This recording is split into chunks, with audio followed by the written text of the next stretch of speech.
আপনারা আজকে শুনবেন এই ভালো এই খারাপ গল্পের পর্ব নাম্বার 4।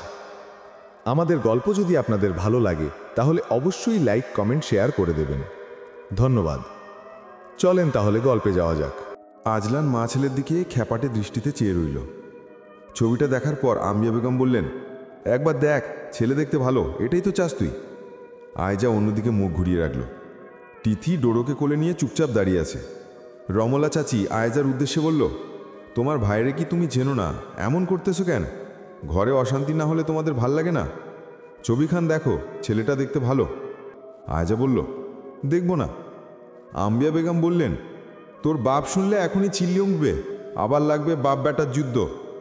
লাগুক, সাহস থাকলে তোমার ছেলে আর বর দুজনকে গিয়ে বলো আমি পড়াশোনা শেষ করে চাকরি করব, তারপরও বিয়ে করব না। আম্বিয়া বেগম ভৎসনা করে বলল, ঢঙের কথা বলিস না, নিজের কাপড়টুকু ভালো করে ধুতে পারিস না, আবার করবি চাকরি? শ্বশুরবাড়িতেও কি আমাকে বসে বসে খাওয়াবে মা? ভাবিকে কি বসে বসে খাওয়াচ্ছ? শ্বশুরবাড়ি আর চাকরি দুটো আলাদা ব্যাপার। তোমার সাথে তর্ক করতে ইচ্ছা করছে না, যাও তো সবাই, আমি বিয়ে করব না। ভাবি তোমার বরকে গিয়ে বলো আমি বিয়ে করব না, ব্যাস। আম্বিয়া বেগম চুলের ঝুঁটি ধরে হাঁচকা টান দিয়ে বলল, তুই আমাদের মেরে ছাড়বি শয়তানি? বিয়ে না করলে দূর হ ঘর থেকে। তিথি আম্বিয়া বেগমকে টেনে নিয়ে এলো।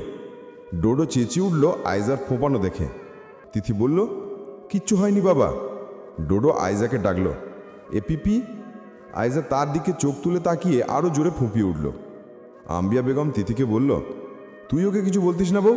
এমনিতে সারাদিন তোদের কত কথা হয়, কত ছেলে নিজের সংসার হওয়ার পর বোনির দিকে ফিরেও চায় না। সেখানে তার ভাই নিজে দাঁড়িয়ে ভালো পাত্র দেখে বিয়ে দিতে চাচ্ছে, তারপরে সে রাজি হচ্ছে না, দেখলি? তিথি বলল, আমি কি বলবো? আমি যা বলি তাই তো ভুল। তোমার ছেলে আমাকে ঘর থেকে বের করে দেবে না ভুল কিছু বললে? ওকে বোঝাবে বলছি, গাধি। ওকে আমি কি বোঝাবো? আমি যে ভুল করেছি সেটা ওকেও করতে বলবো? আম্বিয়া বেগম রাগ সামলে বলল, তুই আমার ছেলেকে বিয়ে করে ভুল করেছিস? আলবাত ভুল। আমি এমন বড়লোক বাড়িতে যেতে পারতাম না ঠিক, কিন্তু একজন ভালো মানুষ তো পেতাম। লাল দেখে ফাল দিয়েছি, তাই আজ আমার এই দশা। রমলা চাচি বলল, বাচ্চা কোলে নিয়ে দাঁড়িয়ে আছো, তারপরেও এই কথা কি করে বলতেছো বউ? তিথি বলল, তাতে কি হয়েছে? আম্বিয়া বেগম বলে উঠলেন, তোর 7 কপাল আমার ছেলের মতো কাউকে পেয়েছিস, তোর চাইতে ভালো মেয়ে পেতাম আমি। তো যাও আর একটা বিয়ে করাও, স্মার্ট, আধুনিকা, সুন্দরী, ফর্সা, কম কথা বলে এমন কাউকে খুঁজে নিয়ে এসো তোমার ছেলের জন্য।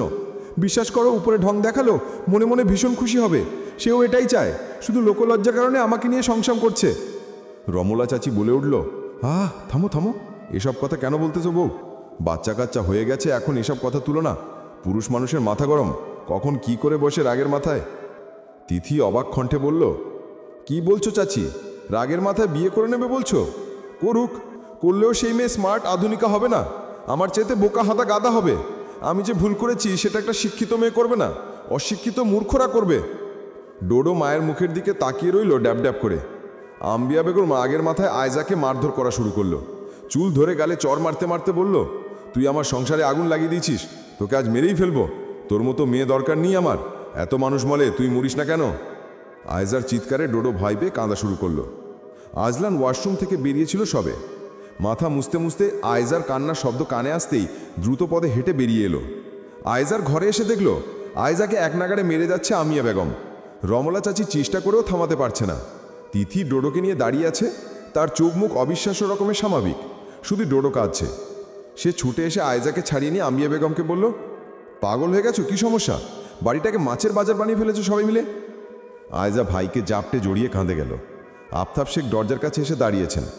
উপহাস করে বললেন, খেলা জমে উঠেছে, চলুক, চলতে থাকুক, আমি ঘরে বসে শুনতে থাকি, চালিয়ে যাও সবাই মিলে। আম্বিয়া বেগমের দিকে খ্যাপাটে দৃষ্টি নিক্ষেপ করে চলে গেলেন তিনি। তিথিও বেরিয়ে গেল ডোডোকে দোল দিতে দিতে। আম্বিয়া বেগম হাঁপাতে লাগলেন। রমলা চাচি ওনাকে ধরে খাটে বসালেন। পানির গ্লাস এনে পানি খাইয়ে দিয়ে বেরিয়ে গেল ঘর থেকে। আজলান আয়জাকে বলল, কান্না বন্ধ কর। ডোডো তালি দিতে দিতে বলল, তা তা তা তা। তিথি তার কাণ্ড দেখে বলল, তোর মনে এত ফুর্তি কোথা থেকে এলো? ডোডো হাসল। তিথি তার গালে টুপটাপ আদর বসিয়ে বলল, গাড়িতে বসে খালা কর কেমন? আমি তোর ফুফুকে ভাতটা খাইয়ে দিয়ে আসি, নইলে আজ না খেয়ে ঘুমাবে। ডোডো মায়ের যাওয়া দেখল। কিছুক্ষণ পর ঠোঁট টেনে কাঁদা শুরু করলো। আজলান এসে দেখল তিথি নেই, ডোডো এক নাগাড়ে কাঁদা শুরু করেছে। সে ডোডোকে কোলে নিয়ে চিচিয়ে বলল, এই ছেলেটাকে এভাবে ফেলে রেখে গিয়েছো কেন? ননসেন্স! এই মাহো!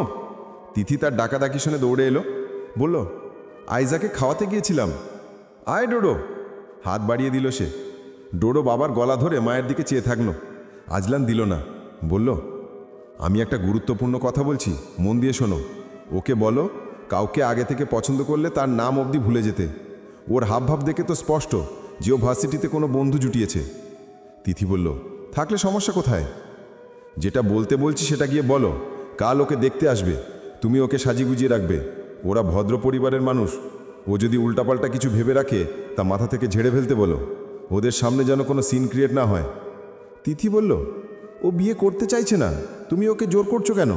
আইনের লোক হয়ে এটা জানো না যে একজন প্রাপ্তবয়স্ক মেয়ের নিজের বিয়ের সিদ্ধান্ত নেওয়ার অধিকার আছে? অধিকার মাই ফুট! এই বয়সে ভালো মন্দ কী বোঝো? এসব জাস্ট আবেগ, বই কি কিছু না। ভালো থাকার জন্য টাকা দরকার আর সামাজিক অবস্থান, বংশগৌরব। ভালোবাসা আবেগ চুলোয় যাক। তিথি বলল, তোমার পিঙ্কিও টাকা দেখে আরেক মদনের সাথে পালিয়েছে নাকি? আজলান ঘর ফাটিয়ে হুঙ্কার ছেড়ে হাত ধরে ঘর থেকে বের করে দিয়ে মুখের উপর দরজা বন্ধ করে দিল। তিথি দরজায় চাপড়াতে চাপড়াতে বলল, টাকা টাকা, এই টাকাই তোমার ঘর ভেঙ্কা করে দিয়েছে আজলান শেখ। তোমাকে ঘৃণা করি আমি। যতটুকু সম্মান আছে ওইটুকু ডোডোর বাপ বলে, নইলে তখনই চলে যেতাম। ওইটুকু যখন থাকবে না তখন তুমি আমাকে আটকে রাখতে পারবে না। আজলান বলল, তিথি বলল, সভ্য দেখে কাউকে নিয়ে আসো, সে তোমার টাকার গন্ধ শুকে চুপ করে থাকবে। আজলান খানিকক্ষণ চোখ বুজে দাঁড়িয়ে রইল। তিথি চলে যেতেই ডোডোর পরনের কাপড় চোপড় পাল্টে দিয়ে গা মুছে বেবি পাউডার মাখিয়ে দিল। দুগালে আদর করে নতুন কাপড় চোপড় পরিয়ে দিয়ে হাত পা টেনে দিতে বলল, কাঁদবেন আইজান। ডোডো ঠোঁট টেনে কান্নার সুর তুলে বলল, আম্মা। আজলান ওর হাতের আঙুল টেনে তাতে চুমু দিয়ে বলল, ওই ননসেন্স মহিলার কথা যাওয়ার দরকার নেই। আজলান ব্যস্ত ভঙ্গিতে সদর দরজার থেকে এগোতে এগোতে ফোনের ওপাশের জনকে বলে গেল, দ্রুত গাড়ি নিয়ে বের হও, ওনাদের শ্যামবাজার থেকে গাড়িতে তুলবে। হ্যাঁ, দ্রুত যাও, সোজা বাড়ি নিয়ে আসবে। এখানে আগে কখনো আসেনি, আমার নাম বললেই হয়ে যাবে। ওকে, কোনো সমস্যা হলে আমাকে জানাও। রমলা চাচি টি টেবিলটা সাজাচ্ছে। ডোডো তার গাড়িতে বসে আছে চুপচাপ, গাড়ির রিমোটটা নিয়ে খেলছে। আজলান ওকে সাদা টি শার্ট পরিয়ে দিয়েছে গোসল করিয়ে, বেবি লোশনও মাখিয়েছে। হঠাৎ কপালে একপাশে কালো টিপ দেখে চেঁচিয়ে উঠতে আম্বিয়া বেগম ছুটে এসে বলল, নজর পড়বে তাই দিয়েছি খোকা, রাগারাগি করিস না এটা নিয়ে। আজলান বলল, এসবে নজর কাটে কে বলেছে তোমাকে? এক্ষুনি তোলো। আম্বিয়া বেগম ডোডোকে কোলে নিয়ে চলে গেলেন। আজলান আয়জার ঘরের পাশ দিয়ে হেঁটে যাওয়ার সময় তিথিকে আর আয়জাকে দেখল। আয়জাকে শাড়ি পরিয়ে সাজিয়ে গুজিয়ে চুল বাচ্ছে তিথি। ফোনে কল আসায় আজলান ব্যস্ত ভঙ্গিতে হেঁটে চলে গেল। আতিফা এসেছে ওর ছেলে মেয়ে নিয়ে। ওরা ডোডোকে নিয়ে ব্যস্ত হয়ে পড়েছে। ডোডো তাদেরকে পেয়ে গলা ফাটিয়ে চিৎকার করে করে খেলছে। তিথি আয়জাকে রেডি করিয়ে মেহমানদের অপেক্ষায় ঘুরঘুর করছে, আর ড্রয়িং রুমে সামির, আভিরা আর ডোডোর খোলা দেখছে। ডোডো মাকে দেখা মাত্রই ফোকা হেসে হাত দুটো মাথার উপর তুলে ডাকল, আম্মাম্মা তুত্তু। তিথি হাত দেখে বলল, মাইট দেব। ডোডো কান্নার সুর তুলে হাত বাড়িয়ে ডাকল, আম্মাম্মা। তিথি হেসে বলল, যাব না। দরজার কলিং বেল বেজে উঠতেই তিথি মাথায় শাড়ির আঁচল তুলে দৌড়ে গেল। দরজা খুলতেই দেখল জারিফ দাঁড়িয়ে, এক হাতে অনেকগুলো মিষ্টি আর সন্দেশের কার্টুন, অন্য হাতে মিষ্টি দইয়ের হাঁড়ি। তিথি বলল, আপনি? পাত্রপক্ষ এসেছে? আম্বিয়া বেগম এসে বলল, এই ছেলে, তুমি এতদিন পর এলে, এতদিন কই ছিলে? আমার এমবিএ ফাইনাল পরীক্ষা চলছিল আন্টি। তোমার আম্মা আব্বা কেমন আছে? ভালো আছে। মেহমান চলে এসেছে। জারিফ উত্তর দিল, হ্যাঁ, স্যারের সাথে আসছে। আজরান মেহমান নিয়ে বাড়িতে প্রবেশ করা মাত্রই আম্বিয়া বেগম এবং আফতাব শেখের সাথে পরিচয় করিয়ে দিল। জারিফকে এক কোণে দাঁড়িয়ে ডোডোকে কোলে নিয়ে আদর করতে দেখে বলল, মঈন, তুমি আজ আমাদের সাথে রাতে খাবে। আজ কোনো না শুনতে চাই না। কিন্তু স্যার। কোনো কিন্তু না। ডোডো জারিফকে বলল, তুত্তু। আজরান চলে যাচ্ছিল। ডোডোর কথা শুনে থেমে গিয়ে ফিরে চাইল। বলল, বাবু কি বলছে? তজরিফ বলল, বুঝতে পারছি না স্যার।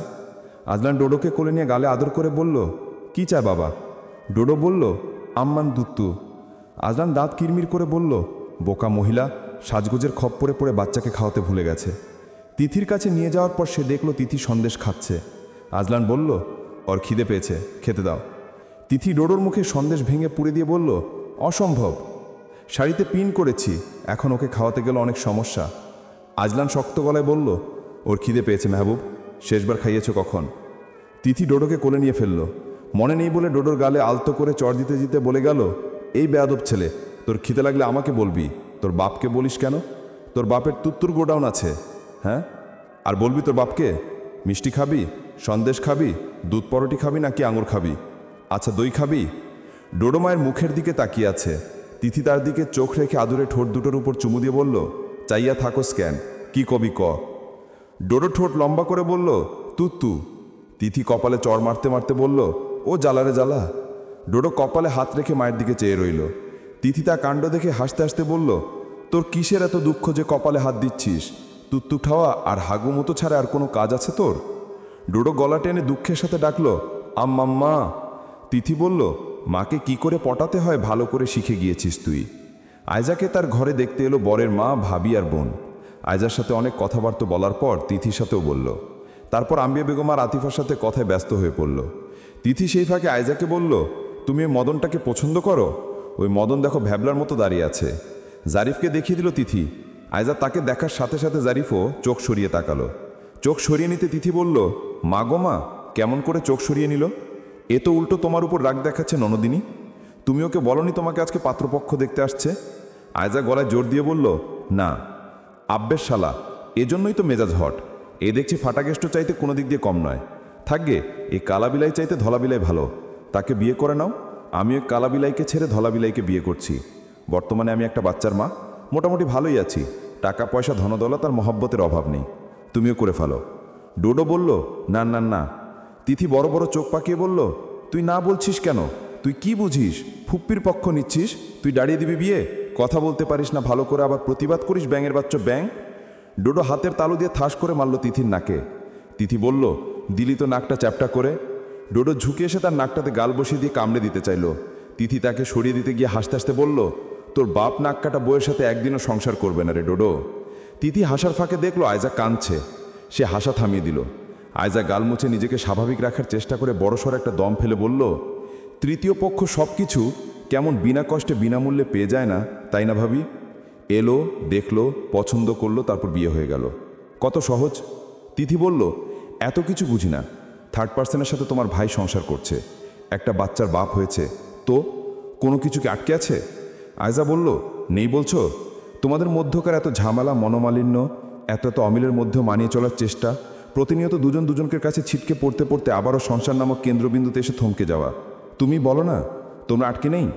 তিথি জবাব দিতে পারল না। আয়জা বলল, দিন শেষে না তুমি সুখী না ভাইয়া, তোমরা জাস্ট মানিয়ে চলছো, আর কিচ্ছু না। তিথি ডোডোকে শক্ত করে জড়িয়ে ধরে রাখল। চাওয়া পাওয়ার হিসেবে সবসময় সবার প্রাপ্তির খাতাটা কি আসলেই পরিপূর্ণ থাকে? আয়জাকে পাত্রপক্ষের পছন্দ হয়েছে। পাত্রকেও আম্বিয়া বেগম আর আজলানের পছন্দ হয়েছে। আফতাব শেখ কোনো মতামত জানাননি। তিথিরও মনে হলো ছেলেটা মন্দ না, বিয়েটা হয়ে যাওয়াই ভালো। স্যারের সামনে দাঁড়িয়ে দুটো কথা বলার সাহস বোধহয় জারিফের এই জীবনেও হবে না। আজলান এক বসায় কথা পাকাপাকি করে নিল। দিন তারিখ, দেনা পাওনা সব কিছুর হিসেব। আয়জা দেখল কেনাবেচার বাজারে তার দাম নেহাতি কম না। তিথিকে সব ব্যাপারে খাপছাড়া দেখে তার রাগ হলো। তাকে আশা দেখিয়ে এখন চুপ করে আছে, সব কিছু হালকাভাবে নিয়েছে। আসলে ব্যথা যার সে ছাড়া বাকিদের কাছে তা একটা বিরহের গল্প মাত্র। তাই ভাবি তাকে বুঝার চেষ্টা করছে না। তিথি ডোডোকে ভাত খাওয়ানোর চেষ্টা করছিল। রাত 9টায় ডোডোর ভাত খাওয়ানোর সময়। আজলান সময় ঠিক করে দিয়েছে। ঠিক সময় ভাত না খাওয়ালে এসে চেঁচামেচি জুড়ে দেবে। তিথির আজকাল এসব ভালো লাগছে না। আয়জা সেখানে এসে বলল, তুমি কিছু বলবে না ভাইয়াকে? ভাইয়ার সব কথায় সাই দিয়ে যাচ্ছ দেখলাম। তোমাকেও কব্জা করে নিয়েছে নিজের দলে।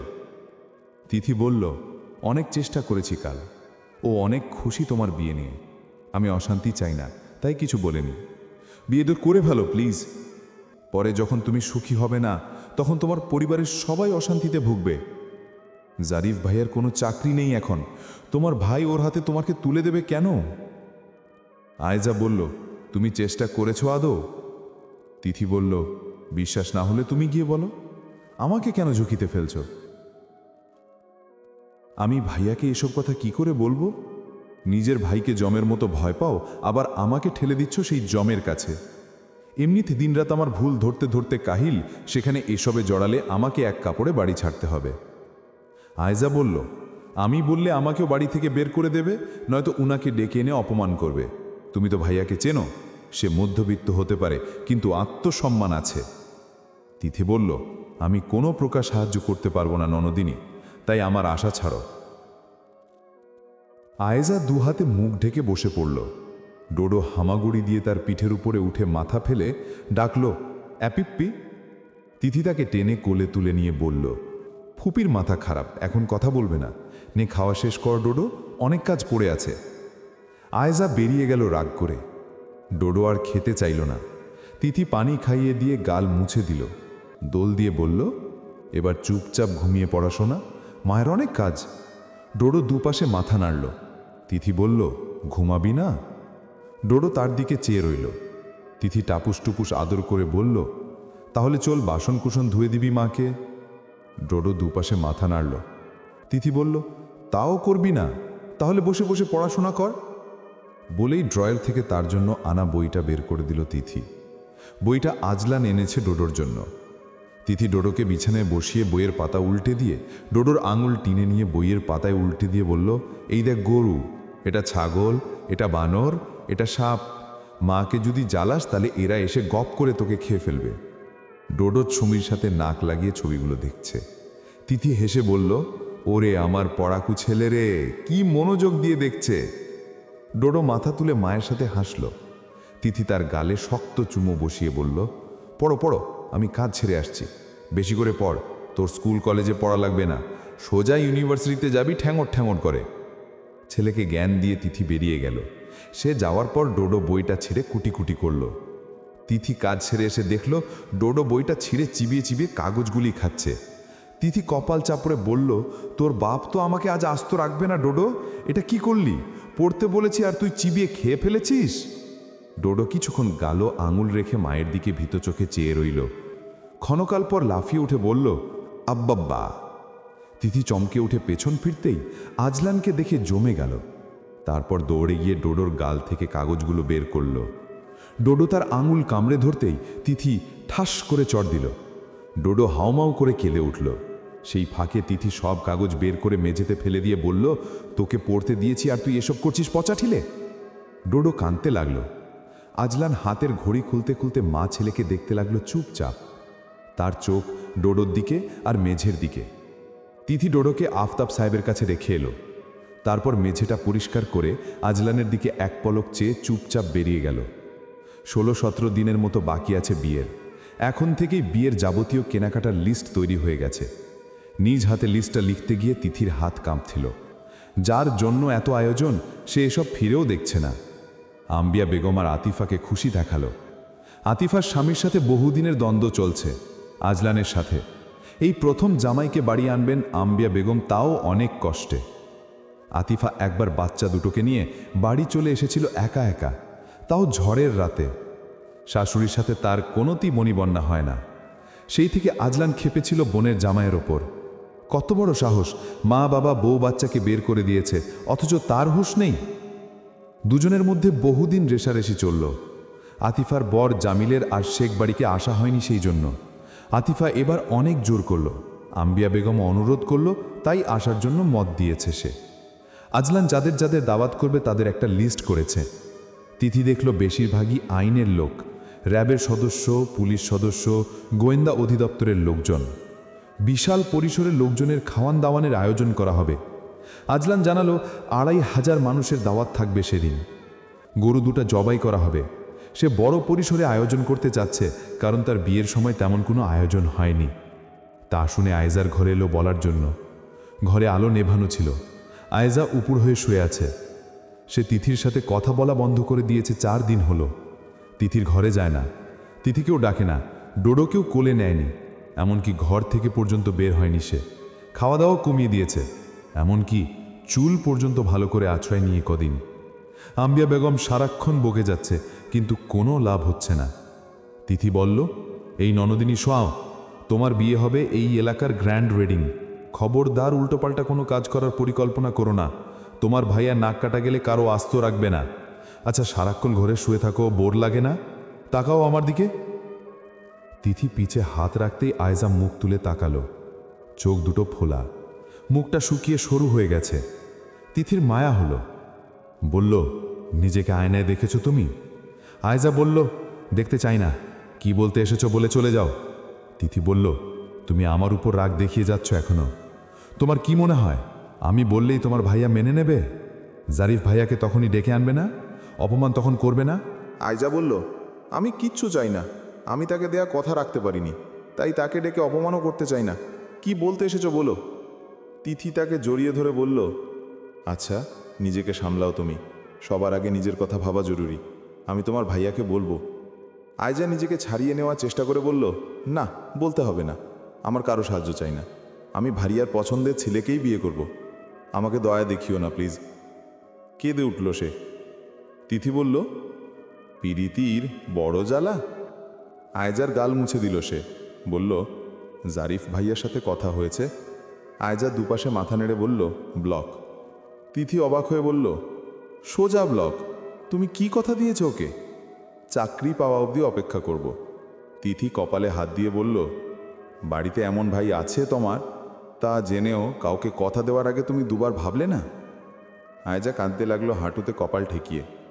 তিথি বলল, তুমি এমন করলে আমি তোমাকে কোনো সাহায্য করব না ননদিনী, তুমি স্বাভাবিক হও, আমি দেখছি কি করা যায়। আফতাব শেখ এতদিন চুপ ছিল দেখে আজলান ভেবেছে উনি হয়তো বিয়েতে মত দিয়েছেন, কিন্তু হঠাৎ করে তিনি জানালেন, আমার এই বিয়েতে মত নেই। আজলান শুনেও না শোনার মতো চুপচাপ খেয়ে যাচ্ছিল। আম্বিয়া বেগম বললেন, কি বলছো গো, মাথা খারাপ হয়ে গেছে? এমন ভালো ছেলে আর পাবো আমরা? কেন বলছো এসব? আফতাব শেখ বললেন, বলছি তার যথেষ্ট কারণ আছে, আমি এমনি এমনি কোনো কথা বলি না। আজলান খাওয়া থামিয়ে বাবার দিকে চোখ তুলে সোজা সবটা প্রশ্ন করল, মত কেন নেই তার দুটো কারণ দেখান। আফতাব শেখ বললেন, প্রথম কারণ, আয়েজালি বিয়েতে রাজি নয়। দ্বিতীয় কারণ, আমি ওকে ওর পছন্দের ছেলের সাথে বিয়ে দিতে চাই। আমার কাছে আমার মেয়ের সুখ আগে। ও আমার ছোট মেয়ে, অনেক আদরের। অনেক আদরের। তুমি বাবা মেয়ের মমতাময় সম্পর্কের মানে বুঝবেন আজলান শেখ। আজলান রাগত বলল, এসব আপনার চালাকি। আমাকে গোল খাওয়ানোর জন্য আপনি হয় গল্প বানাচ্ছেন, নয়তো আপনার মেয়ের সমস্ত ছেলে মানুষই মেনে নিচ্ছেন, কারণ যে করেই হোক আমাকে হারাতেই হবে, আর তাতে আপনি আপনার মেয়েকে ব্যবহার করতেও পিছু ফানবে না। আফতাব সাহেব খেতে খেতে বললেন, আমি আমার সিদ্ধান্তে অটল আছি, থাকব। আজলান খাওয়ার পাত ছেড়ে উঠে দাঁড়ালো, বলল, আমিও আমার সিদ্ধান্তে অটল আছি, থাকব। বলেই সে গটগট পায়ে হেঁটে চলে গেল। তিথিকে কয়েকবার ডেকেছে, ভয় এসে যাচ্ছে না। শেষমেশ যখন গেল তখন সে আজলানকে ফোনে কারো সাথে কথা বলতে শুনল। শোনো জারিফ, তুমি যেহেতু কোচিং অনেক ছেলেপেলে পড়াও, তাদের মাধ্যমে হলেও খোঁজ নাও আয়জার সাথে কোন ছেলের ওঠা বসা বেশি। তোমার হাতে 1 সপ্তাহ সময় আছে, ঘাড় ধরে নিয়ে এসো আমার সামনে। বুঝেছ কি বলতে চাইছি? তোমার উপর আমার বিশ্বাস আছে, তুমি পারবে। You are the great. তোমার অবজারভেশন পাওয়ারের কথা আমি জানি। তদন্ত বিভাগে তোমার জায়গা আমি নিজেই করে দেব, তুমি আমাকে এটুকু হেল্প করো। তিথি কপালে হাত দিয়ে বলল, সর্বনাশ। আজলান কথা বলা শেষে তার উপস্থিতি টের পেয়ে দরজা খুলে টেনে ভেতরে ঢুকিয়ে নিল। ডোডো ঘুমাচ্ছে হাত পা ছড়িয়ে ছিটিয়ে। বাবার গায়ের ওপর উঠে অনেকক্ষণ বক্সিং খেলার চেষ্টা করেছে, তারপর ক্লান্ত হয়ে এখন ঘুম। তিথিকে ঘরে ঢুকিয়ে এনে আজলান তার হাত ছেড়ে দিল। বলল, কাল থেকে আফতাব শেখকে নজরে নজরে রাখবে, কখন কি করছে সব। জারিফকে বলেছি খোঁজ নিতে, এমন কেউ থাকলেও খুঁজে বের করবে। তুমি চেষ্টা করো আয়জার কাছ থেকে কিছু জানতে। তিথি বলল, আচ্ছা, যদি ওরকম কেউ থেকে থাকে যাকে আয়জা পছন্দ করে, তখন তুমি কি করবে? আজলান ঘরমায় পায়চারা করতে করতে বলল, গারদের পেছনে ঘুমানোর ব্যবস্থা করব, শুয়ে পড়ো। তিথি তাকে পেছন থেকে জড়িয়ে ধরে বলল, ছেলেটা যদি তিথিকে ভালোবাসে, পুলিশের ডান্ডার বাড়ি খেয়ে ভালোবাসা বেরিয়ে যাবে। তিথি বলল, শ্বশুর মশাই তোমার সাথে পারবে না, চিন্তা করো না। আজলান তার হাত দুটো থেকে নিজেকে ছাড়িয়ে নিয়ে সন্দিগ্ধ কণ্ঠে বলল, আজ তোমার ঘৃণা কোথায় গেল? তিথি বলল, সব সময় ঘৃণা করি না। আজলান বলল, ঘৃণাটাকে বাঁচিয়ে রাখো, তোমার মতো মেয়েরা এদেরকেই সম্বল করে বাঁচে। যাও ঘুমিয়ে পড়ো। আর হ্যাঁ, রাতে ডোডোর গায়ের উপর পা তুলে দিয়েছ, ননসেন্স, বি কেয়ারফুল। আরেকবার যদি দেখি সোজা মেঝেতে নামিয়ে দেব। রাতের ঘটনার পুনরাবৃত্তি হলো। আজলান তাকে পাটি বিছিয়ে মেঝেতে নামিয়ে দিল। বলল, তোমার জায়গা এখানে। পিতি তাকে জাপটে জড়িয়ে ধরে তার উপরে শুয়ে থাকে, বলল, বউ যেখানে তোমার জায়গাও সেখানে। আজলান বলল, ডোডো ওখানে একা। পিথি বলল, ও বড় হোক, ওর জন্য একটা বউ নিয়ে আসবো, শিক্ষিত, পরিষ্কার, ফর্সা, লম্বা।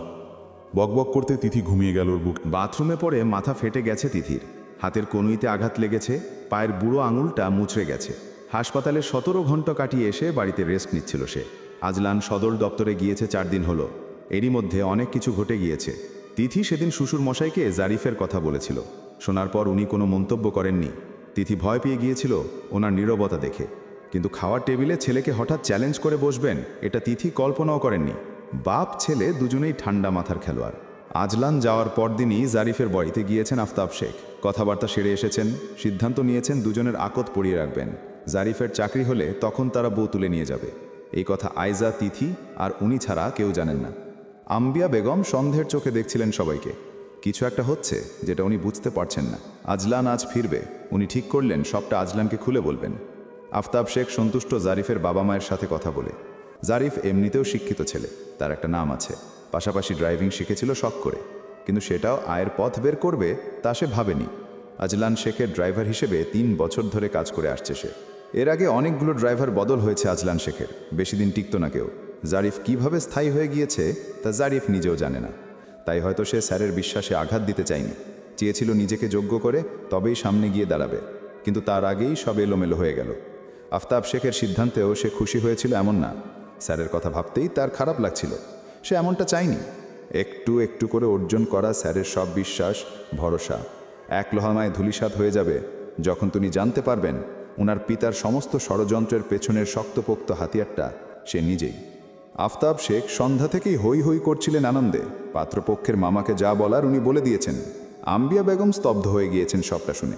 শুধুমাত্র ছেলেকে হারানোর জন্য উনি মেয়ের এত ভালো সম্বন্ধটা ভেঙে দিলেন। জারিফের কথা উনি তখনও জানতে পারেননি। সমস্ত রাগ ক্ষোভ সব গিয়ে পড়ল আয়জার উপর। আফতাব শেখ কড়া হুঁশিয়ারি দিলেন, আমার বাড়ি এটা, আমার মেয়ের গায়ে হাত দেওয়ার আগে 10 বার ভাববে। আম্বিয়া বেগমের পায়ের তলার মাটি যেন নড়ে উঠলেন। তিনি বিশ্বাস করতে পারছেন না একজন বাবাও এমন করতে পারে। শ্বশুরমশাইয়ের হই হল্লার গাড়ির হর্নের শব্দ কানে আসার পর তিথি নিজেকে ঘরে আর আটকে রাখতে পারেনি। বাবা ছেলের মধ্যে এখন শুরু হবে তুমুল যুদ্ধ। না আজলান শেখ দমবে, না আফতাব শেখ। দরজার নিকটে এসে দাঁড়িয়ে এক নজরে বাবার দিকে চেয়ে রইলেন আজলান। উনি আম্বিয়া বেগমকে বলে যাচ্ছেন, আমি এই বাড়ির মালিক, একমাত্র কর্তা। আমার সিদ্ধান্তই হবে শেষ কথা। আমার সিদ্ধান্তে আতিফার বিয়ে হয়েছে, আমার সিদ্ধান্তে ওর বিয়ে হয়েছে, আমার সিদ্ধান্তে আমার ছোট মেয়েরও বিয়ে হবে। আজলান শেখ সে এখনও চেনেনি তার জন্মদাতাকে। সে চলে ডালে ডালে, আমি চলি পাতায় পাতায়। আম্বিয়া বেগম শাড়ি আঁচলে মুখে গুজে গুমড়ে কেঁদে উঠে বললেন, তুমি বাবা ন, তুমি একটা পিশাচ। তিথির চোখ দুটো তখনও আজলানের দিকে নিবদ্ধ। অগ্নিভুষ্টি নিক্ষেপ করে এসে চেয়ে আছে আফতাব শেখের দিকে। আফতাব শেখের দৃষ্টি তার উপর পড়া মাত্রই তিনি হৈ হৈ করে উঠে বললেন, আসুন আসুন ডেপুটি কমান্ডার সাহেব, আপনার জন্য সুখবর। আজলান আর চোখে আয়জা আর তিথিকে দেখে নিল, তারপর বলল, আপনি যা করেছেন তা ভালো করেননি, এর জন্য আপনাকে ভুগতে হবে। আয়জা কাঁদছে। আজলান তার সামনে গিয়ে দাঁড়ালো। আয়জা মাথা নামিয়ে কেঁদেই যাচ্ছে এক নাগারে। আফতাব শেখ বললেন, কাঁদছিস কেন? তোর কোনো ভাইয়ের দরকার নেই, আমি আছি, তোর জন্য আমি একাই যথেষ্ট। আম্বিয়া বেগম এসে বললেন, আব্বা, তোকে কি ওরা ফোন দিয়েছে, কিছু বলেছে? রেকর্ড ছেড়ে দিয়ে উপরে চলে গেল আজলান চুপচাপ। তার অতি শান্ত কণ্ঠস্বর চলন বলন তিথিকে শেষ করে দিচ্ছে। রেকর্ডের প্রতিটা কথা জাইজার চরিত্রকে প্রশ্নবিদ্ধ করা। আজলান শেখের মতো একজন ডেপুটি কমান্ডারের পেশাদারিত্ব আর সততার দিকে আঙুল তোলা। আফতাব শেখের মতো মানুষের দীর্ঘদিনের অর্জিত সুনামের উপর প্রশ্ন তোলা। আম্বিয়া বেগম কাঁদতে লাগলেন। এত অপমান কার গায়ে সইবে? তিথি শরবতের গ্লাস নিয়ে ঘরে এসে আজলানকে খুঁজল। ঘরে আলো নিভানো, কোচের উপর চোখ বুজে শুয়ে আছে সে। তিথি আলো জ্বালিয়ে দিয়ে বলল, তুমি ওসব কথা মাথা থেকে ঝেড়ে ফেলো। উনি উনার মেয়ের বিয়ে যেখানে ইচ্ছে সেখানে দিক, আয়জাও সেটাই চায়। আজলান চোখ খুলে চট করে বলল, তুমি জানো ছেলেটাকে? ও নাম বলেছে? তিথি তার দিকে শরবতের গ্লাস বাড়িয়ে দিয়ে বলল, আমি তোমাকে সব। এবার বলো। তিথি গ্লাসটা নিতে চাইলে আজলান বলল, নাম বলতে বলছি। তিথি বলল, এমন করো না প্লিজ। তুমি এত টাকা পয়সা খরচা করে বিয়ে দিবে, কিন্তু আয়জা সুখী না হলে তখন কি করবে? উনি ওনার মেয়ের বিয়ে যার সাথে ইচ্ছে দিক, তুমি ওসব নিয়ে আর মাথা ঘামিও না। আজলান গর্জে বলল, তোমাকে জাস্ট সত্যিটা বলতে বলছে, ড্যাম। তিথি কেঁদে উঠল। আজলান কপাল চেপে ধরে বলল, তোমার মাথায় কি হয়েছে? তিথি বলল, বাথরুমে পা পিছলে পড়ে গিয়েছিলাম। আজলান তার ব্যান্ডেজ ছুঁয়ে বলল, ভালো কাজ করেছো। তোমার কাজ আমাকে জ্বালানো, তুমি এটা ছাড়া কিচ্ছু পারো না, ভবিষ্যতেও এই কাজটাই করবে। তিথি বলল, তোমার কষ্টটা আমি বুঝতে পারছি। আজলান খেকি উঠে বলল, আমি কষ্ট পাচ্ছি এটা তোমাকে সেটাকে বলল। আমি কষ্ট পাইনি, কষ্ট আমাকে ছুঁতে পারে না। আমি অবাক হচ্ছি এটা ভেবে তারা বাপ মেয়ে মিলে আমার সাথে এমনটা কি করে করলো। তিথি বলল, তুমি প্লিজ শান্ত হও। আজলান বলল, না পারবো না, আমি এর শেষ দেখে ছাড়ব। ও ছেলেটার নাম জানো না তুমি? কি নাম ওর? কোথায় থাকে? জানো না? এটা বলো না। আকদের তারিখ পর্যন্ত ঠিক হয়ে গেছে। তিথি বিনা সংকোচে বলল, জারিফ। আজলান পায়চারি করতে করতে বিড়বিড় করল, জারিফ, জারিফ, জারিফ। তারপর চমকে গিয়ে ফিরে তাকালো তিথির চোখ বরাবর, চোখে অপার বিস্ময়। আজলান কপালের উপর হাত রেখে লম্বা হয়ে চুপ করে শুয়েছিল। আয়জা দরজা মেলে পা টিপে টিপে ঘরে ঢুকে ভাইয়ের পায়ের কাছে গিয়ে বসে থাকলো অনেকক্ষণ। আজলান ফোপানির শব্দে চোখের উপর হতে হাত সরিয়ে নিয়েছে। মেঝেতে হাঁটু রেখে পায়ের কাছে আয়জাকে বসে থাকতে দেখে সে জিজ্ঞেস করল, কি চাই এখানে? আয়জা কান্নার শব্দ একটু বাড়ল, বলল, আমাকে মাফ করে দাও ভাইয়া, তুমি মত না দিলে এসব বিয়ে টিটিয়ে কিচ্ছু হবে না। আজলান পা সরিয়ে নিয়ে বলল, আমি ঘুমোচ্ছি, বিরক্ত করিস না। আয়জা কাঁদতে লাগলো। আজলান চুপ করে রইল। আয়জা বলল, আমি অপমানিত হও এটা আমি চাইনি ভাইয়া। আজলান বলল, আমি কৈফিয়ত চাইনি, তুই যা এখান থেকে। আয়জা তার পায়ের কাছে পড়ে কাঁদতে লাগলো। আজলান অনেকক্ষণ পর বিছানা থেকে নেমে গেল। বলল, জারিফ ভালো ছেলে, ও তোকে ভালো রাখবে। তোর বিয়েতে আমার কোনো আপত্তি নেই, কিন্তু আসল কথা হচ্ছে আমার বিয়েতে আমি থাকতে পারবো না, সম্ভব না। তুই যা এখন। আয়জা বলল, এমন করো না ভাইয়া, আব্বা করেছে যা করার। আমি এমন কিছু করতে বলিনি যাতে তোমার অপমান হয়। আমি আব্বাকে কিচ্ছু বলিনি, আমি শুধু ভাবিকে বলেছি। আজলান ঘাড় ফিরিয়ে ভ্রমটি করে বলল, ভাবি? মেহবুব সব জানতো? আয়জা আমতা আমতা করে বলল, না মানে। তিথি তক্ষণই কফির মাগ নিয়ে এলো। আজলান বলল, তুই যা এখন। আয়জা বলল, না ভাবি এমন কিছু বলেনি, তুমি ভাবিকে ভুল বুঝো না। আজলান তার হাত ধরে ঘর থেকে বের করে দিয়ে দরজা বন্ধ করে দিল। তিথি কফির মাগটা নিয়ে দাঁড়িয়ে রইল চুপচাপ। আজলান তার পেছনে হেঁটে এসে জিজ্ঞেস করল, তুমিও সুযোগটা লুফে নিলে? আসল ষড়যন্ত্রকারী দেখছি আমার বউ। আম্বিয়া বেগম বিলাপ করছেন। আফতাব সাহেব গম্ভীর মুখে বসে রয়েছেন। আম্বিয়া বেগম কপালে দুহাত চেপে রেখে বলে যাচ্ছেন, তোমার জন্য ওদের সংসারটা ভাঙলে আমি তোমাকে মাফ করব না বলে দিলাম। তোমার হটকারিতার জন্য ওদের মধ্যে এত ঝামেলা হচ্ছে। তোমরা বাপ মেয়ে মিলে আমার সোনার সংসারটা ভাঙছ, মাফ দেব না তোমাদের আমি। আফতাব শেখের মুখে কথা নেই।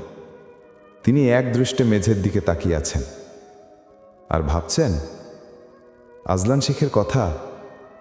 ওনাকে শায়েস্তা করার জন্য সে এখন যা খুশি সিদ্ধান্ত নিতে পারে। বউয়ের সাথে সম্পর্ক ছিন্ন করার কথাও ভাবতে পারে, কারণ বউটাকে তিনি পছন্দ করে এনেছেন। তাই সব দোষ এখন বউয়ের ঘাড়ে গিয়ে পড়বে। এখন তিনি কোনো কথা বলবেন না। সে কত দূর যেতে পারবে তিনি তা দেখবেন। ডোডো কাঁদছে, আয়জাও কাঁদছে তার সাথে। সে মায়ের কাছে যেতে চাচ্ছে, কিন্তু এখন ওখানে যাওয়া সম্ভব না। ছোট বাটিতে করে সেদ্ধ নুডলস নিয়েছে সে। ডোডো সেটা মুখেও নিচ্ছে না। সে মায়ের কাছেই যাবে। তিথি সুটকেসে কাপড় চোপড় সব ভরতে ভরতে হাতের উল্টো পিঠে চোখ মুছল। এই শেখ বাড়িতে হয় সে থাকবে, নয় আজলান শেখ। আজলান শেখ চূড়ান্ত সিদ্ধান্ত নিয়ে ফেলেছে। এমন চক্রান্তকারী ষড়যন্ত্রকারী বউয়ের সাথে সে সংসার করবে না। বিশেষ করে যে বরের কথা না ভেবে শ্বশুরের হয়ে কাজ করে তার সাথে তো নয়। তিথি কোনটা চাই জিজ্ঞেস করার পর তিথি জানিয়েছে সে চলে যাবে। বাড়ির ছেলে বাড়িতে থাকুক। আম্বিয়া বেগম কাঁদছিলেন ছেলে চলে যাবে শুনে, কারণ কিছু বছর আগেও সে একবার ঘর বিমুখী হয়েছিল।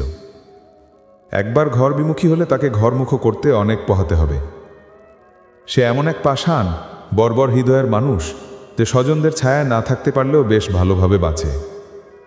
শাশুড়ির কান্না দেখে তিথি বুঝে গিয়েছিল তিনি চাইছেন তিথি এমনটাই বলুক, কারণ ঘরের বউ একবার চলে গেলে আবার ফিরিয়ে আনা খুব সহজ।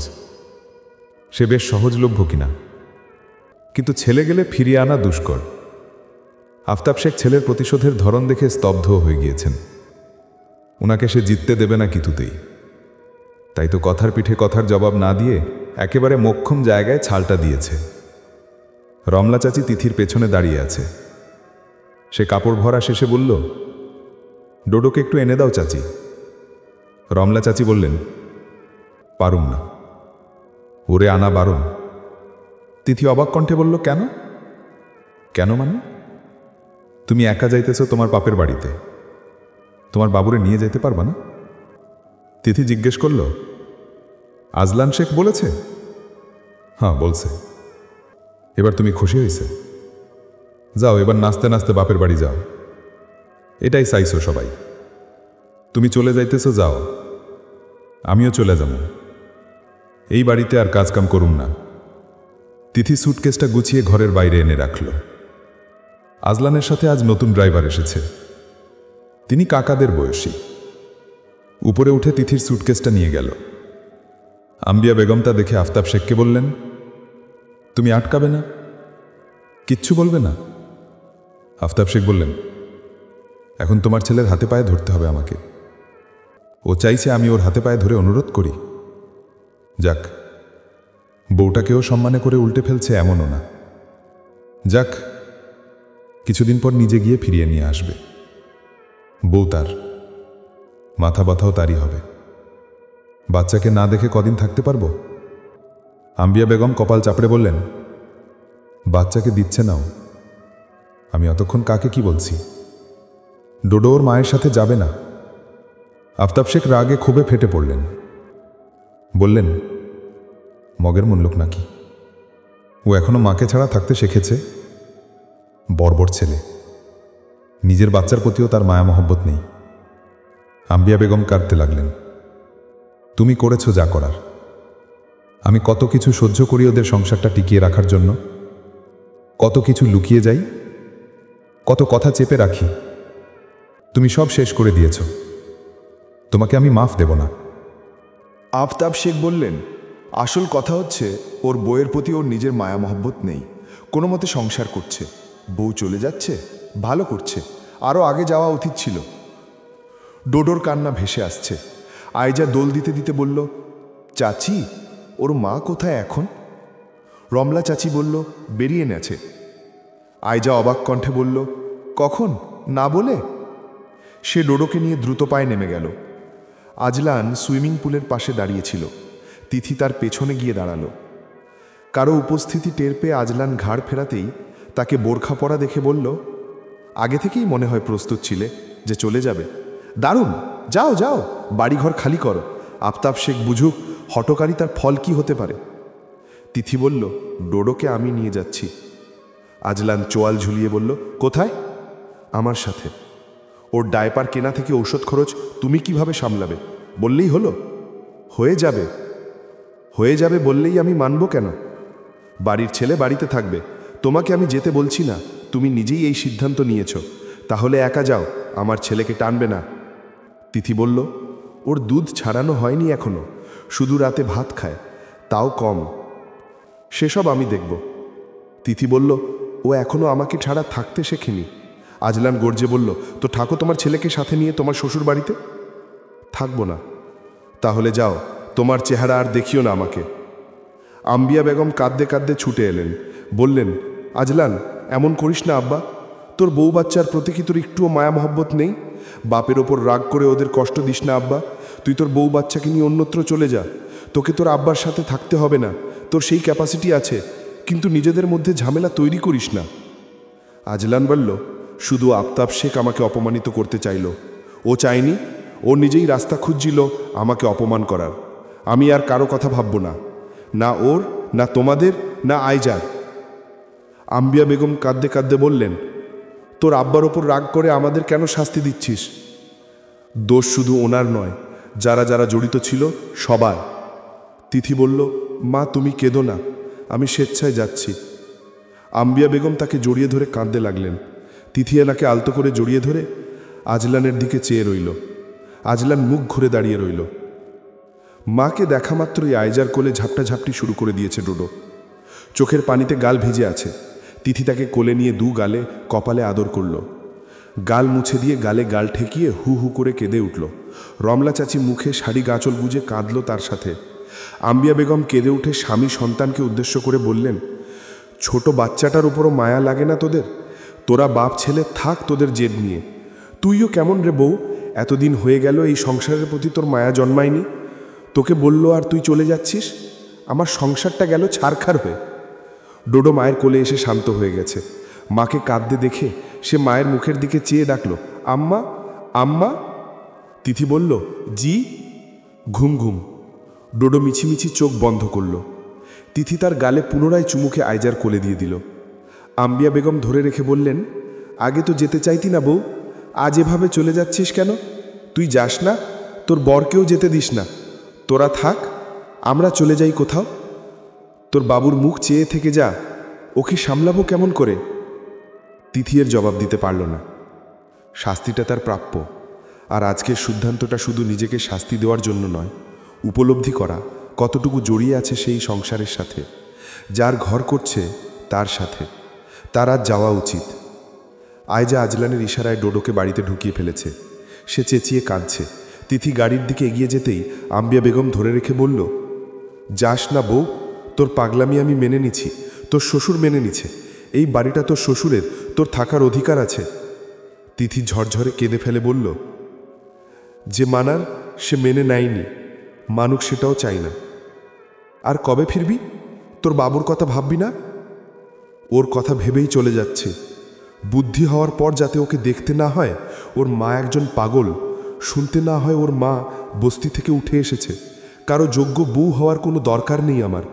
আমি একজন যোগ্য মা হতে চাই। ওর বাবা ওকে ভালো রাখবে, তাই আমার কোনো চিন্তা নেই। তুই কেমন পাষাণ মা! ওর বাবা ভালো বাবা হোক। আম্বিয়া বেগম চিৎকার করে কাঁদলেন। আজলানকে বললেন, তুইও চলে যা, তোকেও দরকার নেই আমার। তোরা সবকটা আমার সংসার ভেঙেছিস, যা, তোকে দরকার নেই আমার। তিথি গাড়িতে উঠে গেল। আজলান গাড়ির কাছে এসে বলল, তুমি সত্যি সত্যি যাচ্ছ মেহবুব? হ্যাঁ। আজলান ড্রাইভারকে বলল, নিয়ে যান। গাড়ি ছেড়ে দিতেই আম্বিয়া বেগম বাচ্চাদের মতো করে কাঁদতে লাগলেন। রমলা চাচি টেনে বাড়ির ভেতরে নিয়ে গেল ওনাকে। আজলান বাড়ি ঢুকার সময় থমকে দাঁড়ালো আফতাব শেখের কাছে গিয়ে। বাবা ছেলে একে অপরের দিকে রোষাগ্নি দৃষ্টিতে চাইল। আফতাব শেখ বললেন, বাড়িটা আমার, বাড়ির বউকে তাড়িয়ে তুমি থাকবে তা কি করে হয়? আজলান বলল, ডোডোকে নিয়ে আজকেই চলে যাব আমি। আপনার বাড়িতে আমি কিংবা আমার আওলাদ কেউ থাকবে না। আফতাব শেখ কম্পিত কণ্ঠে বললেন, আমার বংশধরকে কোথাও যেতে দেব না আমি। আটকে দেখান। আফতাব শেখ বললেন, তোমার পায়ে পড়তে হবে এখন। আজলান বলল, আপনার কাছে কোনো কিছুরই এক্সপেকটেশন রাখি না আমি। আমার বিরুদ্ধে আমার বউকে উস্কেছেন, বাচ্চাকে উস্কাতে পারেন, আপনার সান্নিধ্যে কাউকে রাখবো না। আফতাব শেখ শিরদাঁড়া সোজা করে দাঁড়িয়ে থেকে বললেন, তাহলে একটা কথা কান দিয়ে শুনে রাখো, এই বাড়িতে তোমার আর জায়গা নেই। আজলান ঠোঁট বাঁকিয়ে হেসে বলল, এটা বলবেন জানতাম, তাই অবাক হইনি। বড্ড জেদি হয়েছ তুমি, জন্মদাতার মতো। ডোডোকে নিয়ে রাতারাতি বান্দরবান পাড়ি জমিয়েছে আজলান। বান্দরবনের একটা বাংলো বাড়িতে উঠেছিল আজলান। নিজের সিনিয়র জাফর আহমেদের কথা মতো রাতারাতি বাংলো বাড়িতে আসার পর প্রথমেই যে সমস্যা তাকে পড়তে হয় তা হচ্ছে ডোডোর কান্না। হঠাৎ করে অপরিচিত জায়গায় অপরিচিত মানুষজন দেখে সে ভয় পেয়ে কাঁদছে। এমতাবস্থায় মাকে পেলে তার কান্না থেমে যাওয়াটা কোনো ব্যাপার না, কিন্তু এখানে তার মা কখনো আসবে না। আজলান তাই কোলে নিয়ে ঘুরে বেড়ালো কান্না থামার জন্য, কিন্তু তা হওয়ার নয়। ডোডো কিছুক্ষণ পরপর ফুপিয়ে ফুপিয়ে কাঁদছিল।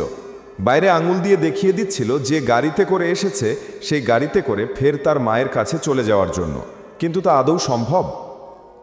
সকালের ব্রেকফাস্টের সময় জাফর স্যার জানালেন কাল থেকেই একজন ন্যানি আসবে। সে আগে আমার এখানে রান্না বান্না করে দিয়ে যেত। বাচ্চাও বেশ সামলাতে জানে, আগে এমন অনেক কাজ করেছে। যদিও মাইনে একটু বেশি খোঁজে, কিন্তু বেশ বিশ্বস্ত এবং পরিচ্ছন্ন মেয়ে মানুষ। তার কাজ আপনার পছন্দ হবেই। আপনি আপাতত কয়েকদিন ছেলের সাথে সময় কাটান।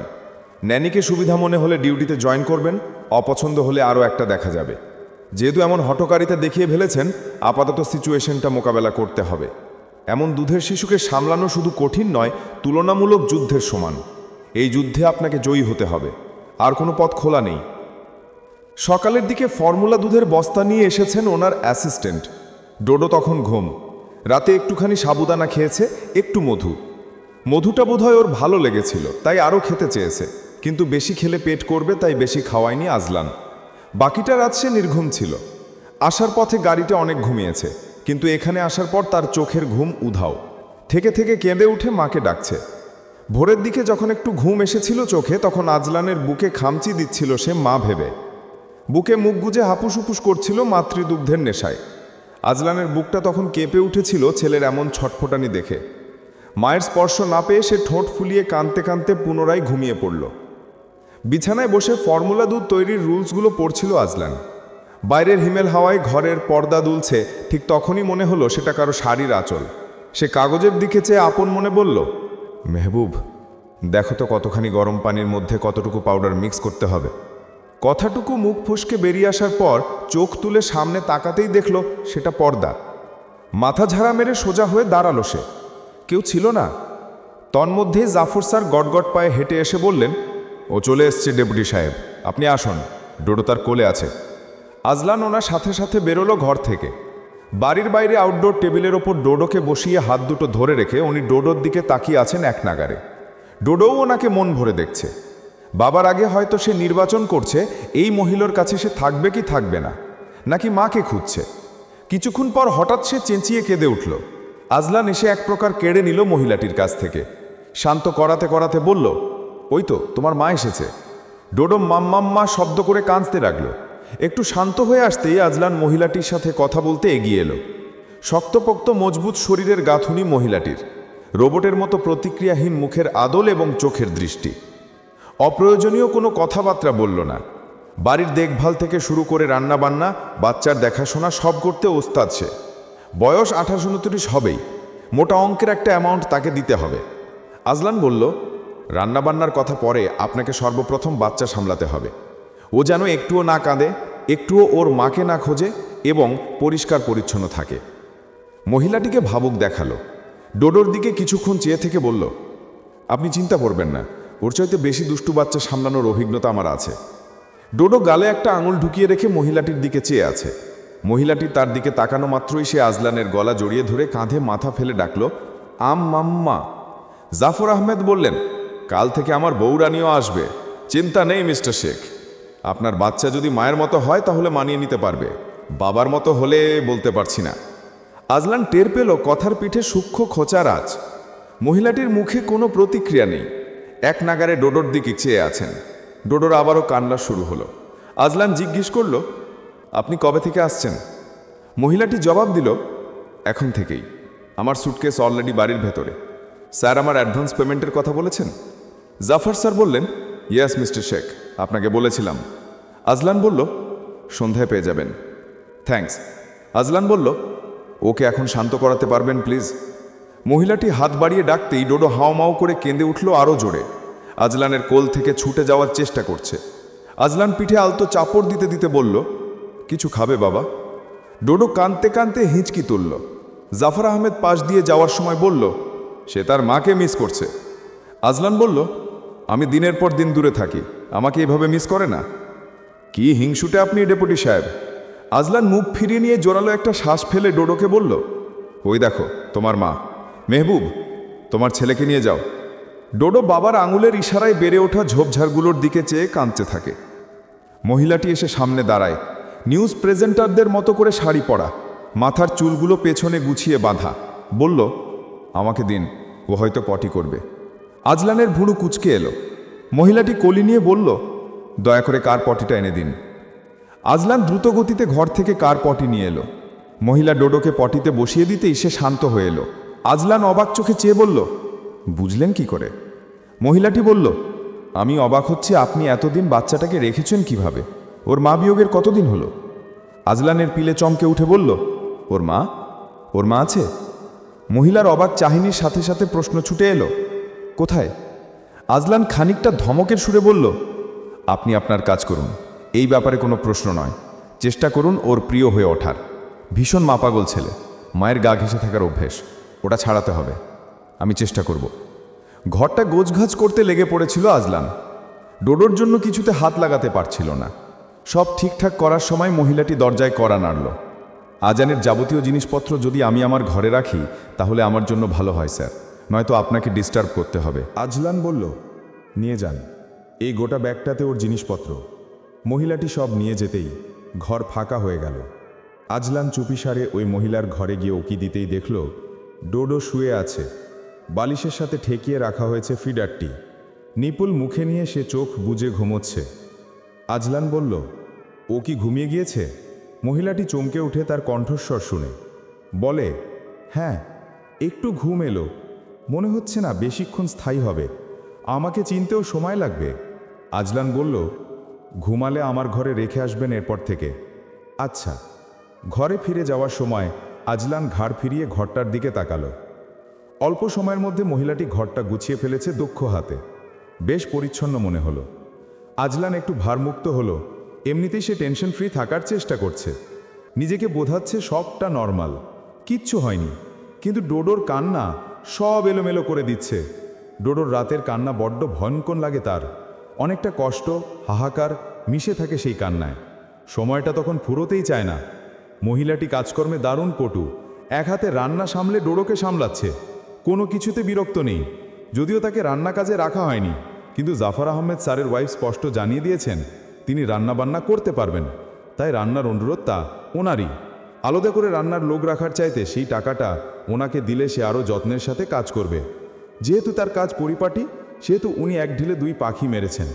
দুপুরের ডাল, আলু ভর্তা, পাবদা মাছের ঝাল, মুরগির মাংস রেঁধেছে মহিলাটি। জাফর স্যারের ওয়াইফ 10টার দিকে এসেছেন। খেতে খেতে বললেন, ভালো রেঁধেছ শায়লা, তুমি কখন খাবে? আপনারা খেয়ে নিন তারপর। জাফর আহমেদ খেতে খেতে বললেন, ডেপুটি সাহেবের কেমন লাগছে রুমার রান্না? আজলান খেতে খেতে মাথা নাড়ল আর আপন মনে ভাবল, কবে তিথির হাতের রান্না খেয়েছে সে মনে নেই ঠিক। বিয়ের পরের দিনগুলোর মধ্যে কোনো একদিন মাছের ভেতর চুল পাওয়ার পর মাকে সে বারণ করে দিয়েছিল তিথিকে রাঁধতে না দেওয়ার জন্য। ওর ঘাড়ে কাঁটা বাছার দায়িত্ব পড়েছে তারপর থেকে। রান্না মা করত, নইলে রমলা চাচি। চুল দেখে আজলান না খেয়ে উঠে গিয়েছিল সেদিন। ভালো হয়নি স্যার? আজলান শব্দ করল, ভালো। জাফর আহমেদ হেসে বললেন, ডেপুটি সাহেব, আমার বিবির শুটকির ঝাল ভুনা না খেলে আপনার জীবন বৃথা। জিভে জাল চলে এলো। কাল রতনকে বলবো ও শুটকি দিয়ে যাবে। তুমি একটু রসুন বেশি করে দিয়ে শুটকি ভুনা রেঁধো তো। ওনার বিবি তাহেরা বেগম হেসে বললেন, যেভাবে বলছো মনে হচ্ছে কি এক অমৃত। তুমি বুঝবে না। তোমাকে শ্রেষ্ঠ রাঁধুনির খেতাব দিলেও কম হবে। আর সেই তুমি নিজের রান্নাকে এত তুচ্ছ জ্ঞান করো। Vary bad. এই জেন্টলম্যান, আপনি শুটকি খান না মনে হয়। না, সরি। টেবিলে ধরাক করে চড় মেরে উনি বললেন, আমার বিবির শুটকির ঝাল ভুনা খেলে আপনি শুটকির ফ্যান হয়ে যাবে। বন্দরের মানুষও শুটকি খান না, এই কেমন কথা ডেপুটি সাহেব? এ তো ভারী লজ্জার। আপনার বিবি কি শুটকি রান্না জানে না? আজলান খেতে খেতে বিষম খেলো। তাহেলা বেগম পানি বাড়িয়ে দিয়ে বলল, তুমি বড্ড বকো, খেতে দাও ছেলেটাকে। তখনই ঘুম ঘুম চোখে উঠে এলো ডোডো। শায়লার কোল থেকে বাবার দিকে পিট পিট করে চেয়ে আছে। তাহেরা বেগমকে পেছন থেকে দেখে খুশিতে দুহাত একত্র করে তালি দিল। তারপর ওনার কাছে হামলে পড়ার জন্য হাত দুটো বাড়িয়ে দিয়ে ডাকল, মাম্মা। তার আদুরে কণ্ঠস্বর শুনে তাহেরা বেগম ঘাড় ফিরিয়ে তাকিয়ে হাসল। বাবু সোনা উঠে গিয়েছে, ভাত খাবে তুমি? ডোডো ওনার মুখের দিকে চেয়ে রইল কিছুক্ষণ। উনি কোলে নিতে যাবে, তখনই শায়লাকে ঝাপটে ধরে ফুপিয়ে কেঁদে উঠল, যেন ধোকা দিয়েছে তার মা তাকে। এবারের কান্না আরও জোরালো। আজলান ভুক্তাবশেষ রেখে উঠে গেল হাত ধুয়ে। দোল দোল দিতে দিতে দোতলার বরান্দায় চলে গেল। বলল, ওই যে মা, ডোডোর মা, এই দ্রুত আসো, নিয়ে যাও। ডোডো শান্ত হলো না, করুণ সুরে মা মা শব্দে কাঁদতে লাগলো। আজলানের বড্ড মায়া হলো। পিঠে হাত বুলিয়ে দিতে দিতে খেয়াল করলো তার কাঁধটা ডোডোর চোখের জলে ভিজে উঠেছে। শায়লা সবটা সামলে নিতে পারছে দেখে আর তাহেরা বেগমের হাতে ডোডোকে রেখে নিশ্চিন্তে কাজে এসেছে, কিন্তু মনটা সেখানে পড়ে রইল। ডোডো কিছুক্ষণ পরপর তার মাকে খুঁজছে, ফিডার মুখে তুলছে না। ভাত একদমই খাওয়ানো যাচ্ছে না তাকে। তিথি চা খাওয়ার সময় ঠান্ডা করে ডোডোকেও চা খাওয়াতো। আজলান সকালে সেভাবে খাওয়ানোর চেষ্টা করেছে, ডোডো মুখ ফিরিয়ে নিয়েছে। শায়লাকে বললে শায়লাও চেষ্টা করলো খাওয়ানোর, কিন্তু ডোডো মুখে নিল না। আজলান মনে করার চেষ্টা করলো তিথি তাকে কি বলে বলে খাওয়াতো। সে কত কথা, যুক্তিহীন উদ্বুক আর আজগুবি কেচ্ছা কাহিনী। কথার কোণে আগা নেই মাথা নেই। সেসব শুনে ডোডো খিলখিল করে হাসত আর সুরুত সুরুত করে চা টানত চামচ থেকে। যন্ত্রমানবী শায়লা এসব কিছুই জানে না, তাই ডোডোর খাওয়াও হলো না। প্রচণ্ড খিদে পেলে তখন ফিডার টেনে মুখে দেয়। কয়েক চুমুক খেতে খেতে কেঁদে উঠে আজলান অবাক হয়, এইটুকুনি ছেলে মাকে কি সুন্দর চিনে ফেলেছে। মায়ের আদর, কথা, ছোঁয়া, অনুপস্থিতি সব সে বোঝে। যেহেতু কর্মস্থল কাছে, সেহেতু সে দ্রুত ফিরে আসে। আজ দ্রুত ফিরার পর শুনতে পেল ডোডোর কান্না। তাহেরা বেগম বললেন, এমনি এমনি কাঁদছে, কোনো কারণ ছাড়া। এ কেমন ছেলে? আজলান শায়লাকে ডাকতে এসে হাজির হলো তৎক্ষণাৎ, হাতে বাটি, তাতে সেদ্ধ নুডলস। বলল, সরি স্যার, ও কিছুতেই খেতে চাইছে না। দুপুরে একটা লুকমা খাওয়াতে পেরেছি কোনে মতে, কিন্তু সেটাও বমি করে দিল। এই রকম চলতে থাকলেও অসুস্থ হয়ে পড়বে। আজলান ডোডোকে কোলে তুলে জড়িয়ে পিঠে হাত বুলিয়ে দিতে দিতে বিরক্তিকর এবং ঝাঝালো সুরে বলল, মায়ের মতো করে খাওয়াতে জানতে হয়, আপনি দেখছি কিছুই পারেন না। শায়লা একটু রাগান্বিত স্বরে বলল, কি পারি না? আপনার ট্রেনিং কাঁচা। বেবি ফ্রেন্ডলি হতে হবে আপনাকে। একজন মা বাচ্চাকে যেভাবে ট্রিট করে সেভাবে। বলতে বলতে সিঁড়ি বেয়ে ঘরে চলে গেল সে। ডোডো একটু ঘুমেলেই আজলান তাকে সযত্নে বিছানায় শুয়ে দিয়ে গালে, কপালে, হাতের তালুতে চুমু দিল। ইউনিফর্ম চেঞ্জ করার জন্য প্রস্তুত হতেই শায়লাকে খেয়াল করে বলল, এনিথিং রং? আমাকে শিখিয়ে দিন কিভাবে মায়ের মতে ট্রিট করব বেবিকে। আজলান বলল, মায়েরা সবসময় ফিটফাট যন্ত্রের মতো গোছানো থাকে না, যার কোলে উঠলে বাচ্চারা স্বস্তি পায়। আপনি আগে সেসব আয়ত্ত করুন। সরি স্যার, আমি বুঝতে পারিনি। আজলান বিরক্তি চেপে রেখে বলল, আপনি এমন রোবটের মতো চলাফেরা করলে, এমন সেজে গুজে ফিটফাট থাকলে, মেপে মেপে কথা বললে, বেবি আপনার সাথে ভাব জমাবে কেন? তাহলে কি করব? এখন আমাকে ট্রেনিং দিতে হবে? তাহলে আমি আপনাকে রেখেছি কেন? সরি স্যার, আমি চেষ্টা করব। আজলান কপালে আঙুল বুলিয়ে বিড়বিড় করে বলল, ননসেন্স। শায়লা চলে গেল। আজলান বিছানায় বসে ডোডোর ঘুমন্ত মুখের দিকে চেয়ে রইল। মাছ কাটতে গিয়ে বুড়ো আঙুলের পেট কাটা গিয়েছে তিথির। কাজ করতে যাবে অথচ তার ভুল হবে না, এটা অসম্ভব। গতকাল ফ্যান মুছতে গিয়ে চেয়ার থেকে পড়ে গেল। এমনিতেই সে শ্বশুরবাড়ি থেকে এসেছে মাথা ফেটে, বাথরুমে আছাড় খেয়ে। এখানে এসে একবার চেয়ার থেকে পড়ল, আবার আঙুল কাটল। মালেকা বেগম অতিষ্ঠ হয়ে গেছেন।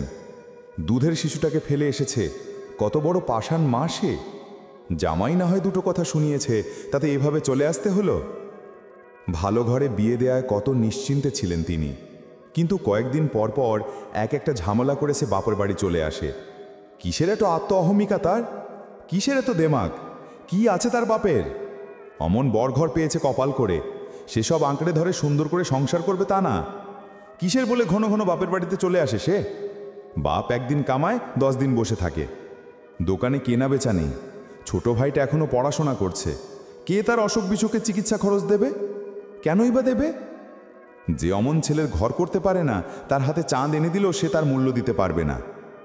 যতবার তিথি তার সামনে আসছে, ততবারই তিনি বকাবকি করছেন। অন্যবার শ্বশুরবাড়ি থেকে আসার পর বাপের সাথে মিলে ওনাকে জব্দ করলেও এবার তিথির কোনো সাড়া শব্দ নেই।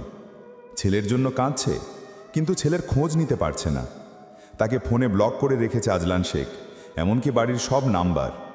সে জানিয়েছে এখানে না খেয়ে পড়ে থাকবে, তবুও শ্বশুরবাড়িতে সে যাবে না। মায়ের মন, তাই মেয়ে না খেয়ে ঘরে শুয়ে থাকলে ওনার খারাপ লাগে।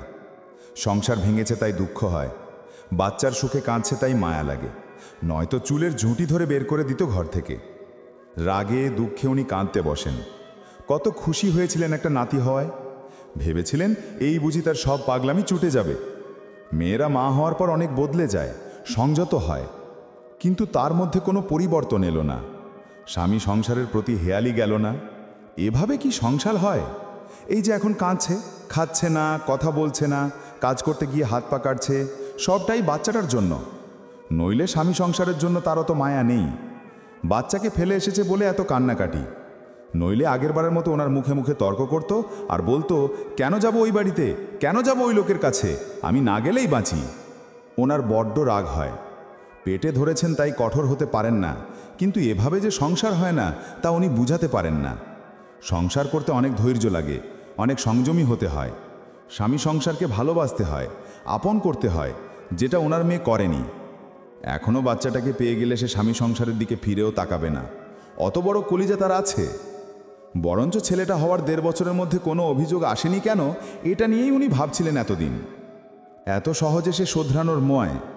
বিয়ের আগেও পাড়া প্রতিবেশীরা কত কথা বলেছে, বিয়ে হবে না, সংসার করতে পারবে না, ভালো ছেলে জুটবে না, শ্বশুর বাড়িতে ভাত জুটবে না। চেয়ারম্যান বাড়ির এক ভাগ্নের সাথে সেবার কত কথা রটে গেল। সেই ছেলে তাকে বিয়ে করার জন্য উঠে পড়ে লাগলো। সেও কম না। বাপকে এসে আবদার করলো, আব্বা আমাকে বিয়ে দিয়ে দাও, তোমার ঘাড়ে বসার কতদিন খাবো, আমার পড়াশোনা ভালো লাগে না। ও বলেছে আমাদের বিয়ে হলে তোমার দোকানটা সারিয়ে দেবে, নতুন মাল তুলে দেবে, তুমি বাজারের সবচাইতে বড় সওদাগর হবে, তারপর ধীরে ধীরে ওর টাকা ওকে শোধ করে দেবে। কিন্তু ওই ছেলেটা ওকে বিয়ের আশ্বাস দিয়ে শেষমেশ কোথায় যেন পালিয়ে গেল। সেই থেকে বিয়ে করবে না বলে তিথি জেদ ধরল। সব কটা বেটা মানুষ ভণ্ড বলে এমনভাবে বেঁকে বসল, মালেকা বেগম কত কেঁদেছেন শুধু বিয়ে দিতে পারবেন না ভেবে। শেষমেশ মার ভাইজির বিয়েতে আফতাব শেখ তিথিকে দেখে ওনার ছেলের জন্য পছন্দ করেন। পছন্দের প্রথম কারণ তিথির কাছ থেকে উনি পানি চেয়েছিলেন, তিথি একেবারে শরবত এনে দিয়েছিল। দ্বিতীয় কারণ হয়তো উনি এমন মেয়েই খুঁজছিলেন মনে মনে। যেন লোকটা তার বহুদিনের পরিচিত, অমনভাবে ওনার সাথে গল্প স্বল্প জুড়ে দিয়েছিল তিথি। দুধের মাছির সাথে ওনার গার্জেন আরেকজন শেখ মোহাম্মদ পরিচিত ছিল। আল্লাহ মুখ তুলে চেয়েছেন তাই আফতাব শেখ তিথিকে পুত্রবধূ করার সিদ্ধান্ত সেই বিয়ে বাড়িতেই পাকাপোক্ত করে নিয়েছিলেন। আজলান শেখও বিয়েতে এসেছিল, কিন্তু ধরাছোঁয়ার বাইরে। বরযাত্রীদের সাথে এসেছিল, খেয়ে দিয়ে সোডা চলে গিয়েছে। প্রথম কারণ সময়টা বর্ষাকালে হওয়ায় গ্রামের বাড়ির মাটি কর্দমাক্ত ছিল, পা ফেলতেও তার অস্বস্তি। দ্বিতীয়ত সেখান থেকে কিছুটা দূরে গরুর গোয়াল, দেখেই ঘৃণা লাগছিল। তৃতীয়ত খাবার পরিবেশনকারী গ্রাম্য ছেলেগুলো একে অপরকে বিশ্রী ভাষায় গালাগালি করছিল, যা শুনে কেউ তেমন প্রতিক্রিয়া করেনি। চতুর্থ কারণ, টেবিলের ওপর যে সাদা কাপড়টা বিছানো হয়েছিল সেটাতে মাংসের ঝোলঝাল লেগেছিল, আশেপাশে মাছি উড়ছিল দু একটা, আর গ্লাসগুলোতে চর্বির তেল। পঞ্চম কারণটি একটু ভিন্ন। বহু কষ্টে আতিথেয়তা লক্ষ্য করার পর যখন সে তাড়াহুড়ো করছিল কোনো মতে বিয়েবাড়ি থেকে বেরিয়ে আসার, ঠিক সেই মুহূর্তে আফতাব শেখ ডেকে একটা গোলাপি পোশাক পরা মেয়েকে দেখিয়ে বলল, ওকে দেখতে পারো, আধুনিকতার বাতাস গায়ে লাগেনি, তুমি যেমনটা চাইছো ঠিক তেমনটা, সহজ সরল, অত মারপ্যাচ নেই মনে। মনের কথা আমাকে খুলে বলে ফেললো। বুঝতে পেরেছো আজলান শেখ? মাটির দলা, তুমি যেমন আকার দেবে তেমনই হবে। রং নিয়ে নিশ্চয়ই তোমার সমস্যা নেই, কারণ তুমি ফর্সা সুন্দরী আধুনিকাদের পছন্দ করো না। এবার নিশ্চয়ই বলবে না একেও আমার পছন্দ না। দেখো, আমি তখন থেকে ওকে লক্ষ্য করছি, এখানে এত এত সুদর্শন কুদর্শন বর পক্ষের ছেলে পেলে এসেছে, ও একবারও ফিরে তাকালো না। আজলান শেখ দেখল মেয়েটা বর পক্ষের কাছ থেকে টাকা আদায় করার জন্য নাছড় বাঁধার মতো লেগে আছে। আঙুল তুলে ঝাঁঝালো সুরে বলল, টাকা বাড়িয়ে না দিলে আজকে বউ পাবা না মনু, যাও বসে বসে হাড্ডি চিবাও। আজলান বিরক্ত হয়ে সোজা বেরিয়ে এসেছিল। মেয়েটা শ্যামকালো হলেও চেহারা খারাপ না, কিন্তু খারাপ ছিল তার ড্রেস সেন্স আর সাজগোজ। ননসেন্স। মেয়েকে ভালো ঘরে বিয়ে দিতে গিয়ে ভয়ে বুক কাঁপছিল মালেকা বেগমের। যদি নামি দামি আসবাবপত্র আর বৈরাতি চেয়ে বসে তাহলে তো হাতছাড়া হয়ে যাবে এমন পাত্র। অত টাকা তিনি কোথায় পাবেন? কিন্তু ভাগ্য সহায় হলো, বরপক্ষ কিছু চাইল না তেমন। মালেকা বেগমকে ওনার মা প্রায় সময় বলতেন, মেয়েদের সুন্দর হওয়ার চাইতে কপাল সুন্দর হওয়া বেশি দরকার। তিথিরও যেন তেমনটাই হলো। পাড়া প্রতিবেশীরা অবাক হয়ে গেল এমন সম্বন্ধ আসায়। হাটে বাজারে সবাই বরপক্ষের লোকের কান ভারী করার চেষ্টা করল, কিন্তু ছেলে আইনের লোক হওয়ায় সেই চেষ্টায় কেউ তেমন সফল হতে পারেনি। অমন ভালো ছেলে, যেমন পেশা তেমন দেখতে, বাড়িঘর ধন দৌলাত, মেয়ের এত সুখের কপাল দেখে মালেকা বেগম আর মফিজ সাহেব কতবার যে খোদা তাআলার বারবারে শুকরিয়া জানালেন তার হিসেব নেই। কিন্তু যার বিয়ে সে পুরোপুরি নির্বিকার, যেন সে কিছুদিনের জন্য বেড়াতে যাচ্ছে শ্বশুরবাড়িতে। স্বামীর প্রতি তার মায়া নেই, মুগ্ধতা নেই, সংসারের প্রতি কোনো টান নেই, দায় নেই। যেন সংসারটা তার কাছে চড়ুই ভাতির মতো খেলা। স্বামী সংসারটা যেন তার নয়। একদিন তো বলেই বসলো, আম্মা, তোমাদের জামাই আরেকটা বিয়ে করতে চাইলে বলবো করোগে, ওটাকে তুমি কাজের জায়গায় রেখো, এখানে না আনলে হবে। আমি ভালো বউ না হতে পারি, কিন্তু ভালো সতীন হব। মালেকা বেগম কপাল চাপড়াতেই রেগে মেগে বলল, এই কথা কি এমনি এমনি বলছি আম্মা? আমার কোনো কাজ তার পছন্দ না তাই বলছি। আমার রান্না পছন্দ না, কাপড় ধোয়া পছন্দ না, হাঁটা পছন্দ না, খাওয়া পছন্দ না, সাজা পছন্দ না, কথা বলা পছন্দ না, তাই তো বললাম একটা পছন্দের বউ থাকুক তার। তখন দেখবে আমার সাথে খ্যাঁক খ্যাঁক করা বন্ধ করে দেবে। মালেকা বেগম ভীষণ ভয়ে ভয়ে ছিলেন। তাদের অগাধ টাকা পয়সা আছে, দিনে দিনে বউ দিয়ে ফেলার ক্ষমতা আছে। যদি ছেলেটাও এমন কোনো সিদ্ধান্ত নিয়ে বসে, কিংবা আরেকটা বিয়ে করার সিদ্ধান্ত নেয়, আজকাল কত খবর কানে আসে এমন, বউকে না জানিয়ে বিয়ে করে নিচ্ছে, এমনকি ছেলে পেলে অবধি হয়ে যাচ্ছে। সেখানে তিথি নিজেই বিয়ে করতে বলছে। যদি ওর কথা শুনে ওই চিন্তা মাথায় নেয়, অন্যত্র সংসার পাতে, তখন কি হবে? বুদ্ধিশুদ্ধিওয়ালা চালাক চতুর সতীনের সাথে জামাই ভাগ করে নেয়া কি চারটেখানে কথা? কিন্তু মেয়েটাকে সেটা কে বোঝাবে? কে বোঝাবে? পুরুষ মানুষের সামনে যাতা বলা যায় না, ওদের এত হেয়ালি সহ্য করার ক্ষমতা থাকে না। নেহাতি ছেলেটা ওর কোনো কথা পাত্তা দেয় না, নইলে কবে সংসারটা ভেঙে যেত, কবেই তার গায়ে ডিভোর্সির তকমা লেগে যেত। কিন্তু তার মধ্যেই সুখবরটা কানে এলো।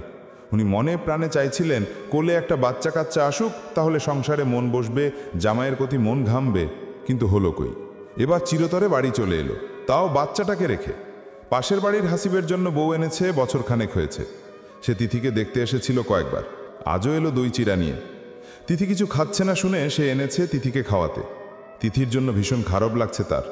হাত কেটেছে, পায়ের আঙুল ফুলে ডবডবে হয়ে আছে, তার উপর মাথার ক্ষত শুকানোর ঔষধ ফুরিয়ে গেছে, ক্ষতটা এখনও সেরে ওঠেনি। তার উপর চাচি যা ইচ্ছা তাই বলে বকছে। তিথির ঘরে তিথিকে দেখতে না পেয়ে এসে পাকঘরে গেল। তিথির আঙুলে কাপড় জড়িয়ে দিতে দিতে মালেকা বেগম চেঁচাচ্ছেন, বাচ্চাটার হায় লাগছে তোর ওপর, মা হয়ে কেমনে তারে ফেলে আসছস তুই, কত বড় পাষাণ তুই, দেখ সেজন্য তোর হাত কাটছে, মাথা ফাটছে আর পায়ের আঙুল ফুলছে, বাচ্চাটার হায় লেগে মরবি পুই, ওরকম দুধের শিশু রেখে কোন মা একা একটা বাপের বাড়ি চলে আসে। তিথি আঙুলে পেঁচানো কাপড়টার দিকে এক নজরে চেয়ে রইল। মালেকা বেগম বললেন, বাচ্চাটাকে দুনিয়াতে না আনার জন্য কত কিছু করলি তুই, তোর মতো ব্যাককেলের পেটে অমন সোনার চাঁদ ধরছে এটাই বেশি, তুই কোন আক্কেলে তারে ফেলে আইলি, অন্য সময় একা একা লাফাইতে লাফাইতে চলে আসতি তখন কিছু বলিনি, এখন কোন সাহসে এলি। তিথি জবাব না দিয়ে পিঁড়ি ছেড়ে উঠে দাঁড়ালো। কোনো জবাব না পেয়ে মালেকা বেগম আরও ফুঁসে উঠে বললেন, কুত্তার পেটে ঘি সয় না, তোর পেটে অমন সোনার চাঁদ ধরছে সেটা তোর সয় না, বাচ্চাটার জন্য তোর একটুও মায়া হইতেছে না, কারণ তুই মা নামে কলঙ্ক। তিথি ঘরে এসে দরজা বন্ধ করতে যাবে ঠিক তখনই রুনা আটকে ফেলল। বললে, এগুলা নাও আপা, তোমার জন্য আনছি, খালি পেটে থাকা ভালো না। তিথি হাত বাড়িয়ে নিল, বলল, খিদে লাগলে খাবো ভাবি।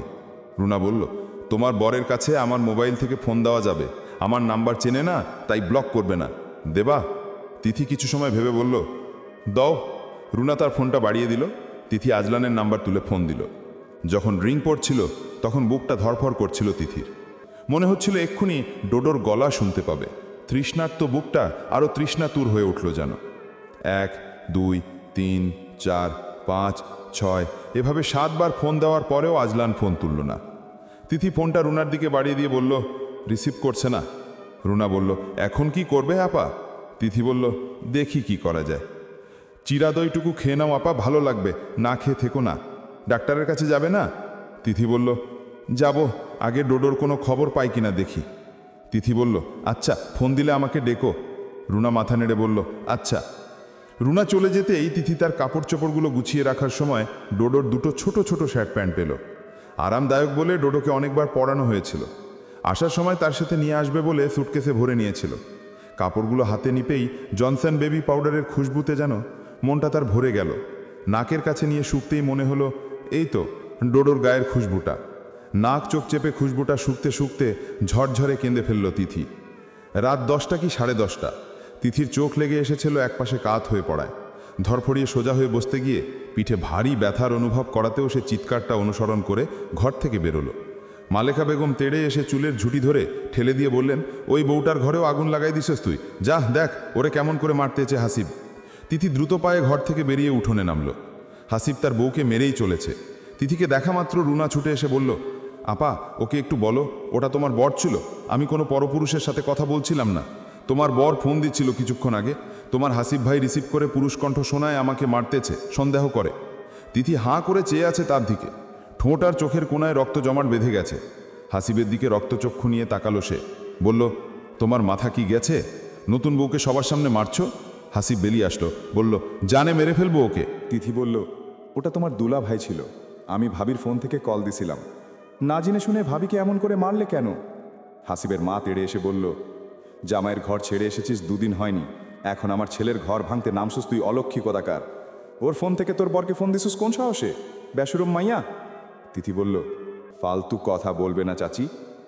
হাসিব ভাই ভাবিকে এক্ষুনি ডাক্তারের কাছে নিয়ে যাও। হাসিবের চোখে অপরাধ বোধ দেখা দিলেও সে খেপাটে চোখে চেয়েই রইল। রুনা কাঁদতে কাঁদতে বলল, সত্যিটা এবার মানছো তো? আমার কথা পুরোটা না শুনে আমার গায়ে হাত তুলছো। হাসিবের মা বলল, আর কাইন্দ না, ও ভুল বুঝে মারছে, কার মাথা গরম হইব না বউয়ের ফোনে পরপুরুষ ফোন করলে? তিথি বলল, ওকে ডাক্তারে নিয়ে যাও চাচি। রুনা বলল, এত রাতে কিসের ডাক্তার, লাগবে না আমার ডাক্তার। কেঁদে কেঁদে ঘরে চলে গেল সে। তিথি হাসিবের উদ্দেশ্যে বলল, গায়ে হাত তোলা খুব বাহাদুরি না, একবার ভাবো না কার গায়ে হাত তুলছ।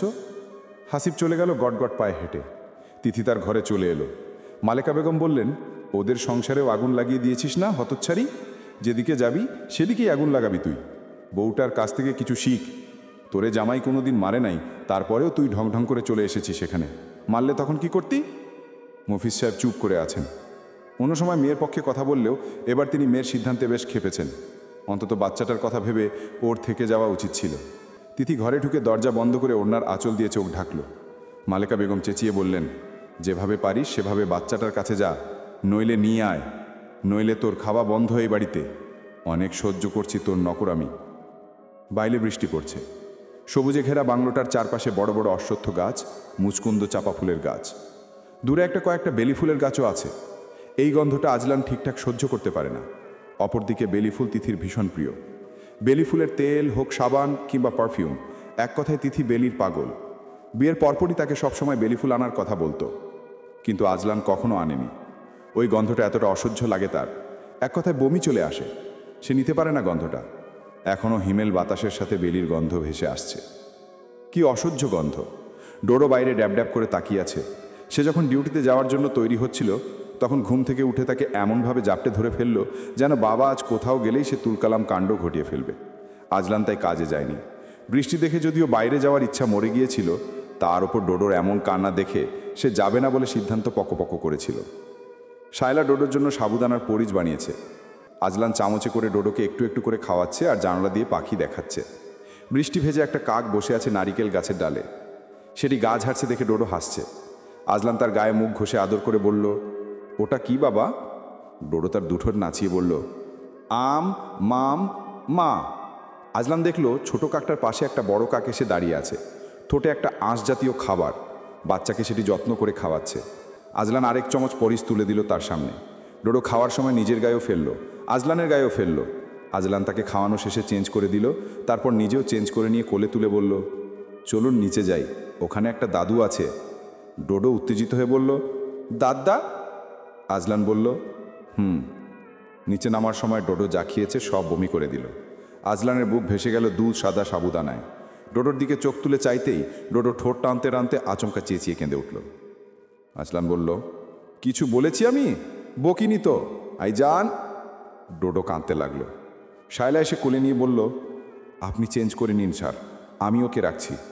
ডোডো কাঁদতে কাঁদতে আজলানের দিকে চেয়ে রইল।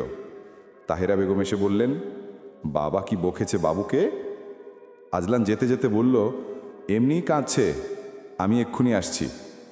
শায়লা কত চেষ্টা করলো, ডোডোর কান্না থামল না। সে আরও একবার বমি করলো, পাতলা পায়খানা করলো, একবার নয় 2-3 বার। ডোডো নরম হয়ে পড়ল। তারপর আজলান তাদেরকে ভয় পেয়ে গেল। শায়লাকে বলল, এমন হওয়ার কোনো কারণ দেখছি না, কি খাইয়েছেন ওকে? শায়লা ভয় পেয়ে গেল। তাহেরা বেগম বললেন, আগে ডাক্তার তো ডাকো বাবা। আজলান দ্রুত ডাক্তার ডেকে নিয়ে এলো। ডাক্তার জিজ্ঞেস করলো, বাচ্চা কি খায়? আজলান বলল, ফর্মুলা আর আজ পরিজ খেয়েছে, মাঝে মধ্যে একটু সেদ্ধ নুডলস আর 2টো ভাত। ভাত খায়নি কাল, তাই আমি পরিজ বানাতে বলেছিলাম। ডাক্তার বলল, ফর্মুলা কতবার খাইয়েছেন কাল? শায়লা বলল, সন্ধ্যায় একবার বানিয়েছিলাম স্যার, সেটা রাতে খেয়ে ঘুমিয়েছে, আর কিছু খায়নি। মধ্যরাতে? আজলান বলল, ফিডারে যা ছিল তা খেয়েছে। 2 ঘন্টার বেশি হলে সেগুলো ফেলে দিতে হবে।